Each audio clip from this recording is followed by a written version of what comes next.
আজি বহুদিনৰ পৰা NPS EPSক লৈ কৰ্মচাৰীৰ মাজত অসন্তুষ্টিৰ সৃষ্টি হৈছে।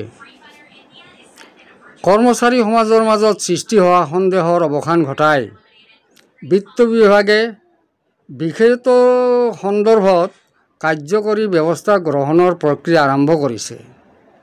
ইয়াৰ লগে লগে NPSত সোমাই পৰা প্ৰায় 15,000 কৰ্মচাৰীয়ে OPS লাভ কৰি উপকৃত হোৱাৰ সম্ভাৱনা উজ্জ্বল হৈ পৰিছে।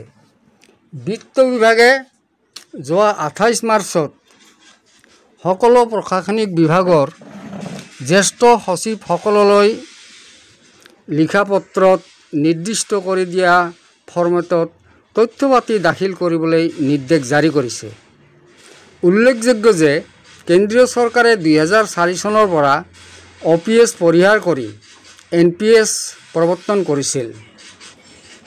অসমত NPS প্ৰৱৰ্তন কৰা হৈছিল 1 ফেব্ৰুৱাৰী 2005 চনৰ পৰা।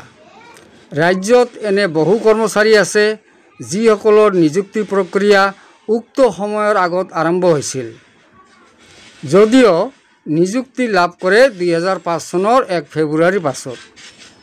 ফলত এই কৰ্মচাৰীসকল NPSত অন্তৰ্ভুক্ত হৈছিল। এনে কৰ্মচাৰীৰ সঠিক সংখ্যা কিমান হ'ব সেই কথা ঠাৰ হোৱা নাই।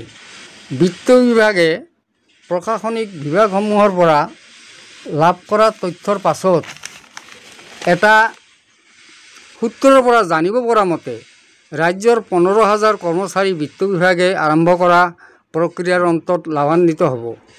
বিত্ত বিভাগৰ সচিব দিলীপ কুমাৰ বৰাই প্ৰশাসনিক বিভাগসমূহৰ জ্যেষ্ঠ সচিবসকলৰ পৰা ফৰ্মেটত বিভাগৰ নাম, কৰ্মচাৰীৰ নাম, বিজ্ঞাপন কেতিয়া হৈছিল, নিযুক্তি পত্ৰৰ নম্বৰ, নিযুক্তি আৰু যোগদানৰ তাৰিখ, নিযুক্তি প্ৰক্ৰিয়া আৰু নিযুক্তিৰ মাজত সময়ৰ ব্যৱধান, বিত্ত বিভাগে চাকৰি হোৱা নিয়মীয়া কৰাৰ ক্ষেত্ৰত সন্মতি দিয়াৰ তাৰিখ আৰু বৰ্তমান লাভ কৰি থকা মূল দৰমহাৰ গাঁথনিৰ সবিশেষৰ তথ্যপাতি দিবলৈ নিৰ্দেশ দিছে। কৰ্মচাৰী পৰিষদে মুখ্যমন্ত্ৰীৰ লগত কৰা আলোচনাৰ সিদ্ধান্তৰ পাছত বিত্ত বিভাগে প্ৰক্ৰিয়া আৰম্ভ কৰাৰ সন্তুষ্টি প্ৰকাশ কৰিছে সদৌ অসম কৰ্মচাৰী পৰিষদে। পৰিষদৰ সভাপতি দীপেন শৰ্মা আৰু প্ৰধান সম্পাদক পংকজ বৰ্মনে ৰাজ্য চৰকাৰে প্ৰকাশ কৰা পদক্ষেপত আদৰণি জনাইছে। গতিকে এটা ভাল খবৰ, সকলোৰে OPS হওক, পুৰণি পেঞ্চন হওক, পুৰণি পেঞ্চন লৈ আকৌ ঘূৰি আহক, পুৰণি পেঞ্চন বাহাল হওক, সকলো শিক্ষক কৰ্মচাৰীয়ে যেন OPS অৰ্থাৎ পুৰণি পেঞ্চন পায়, তাৰে কামনা কৰি আজি মই অন্ত পেলালোঁ।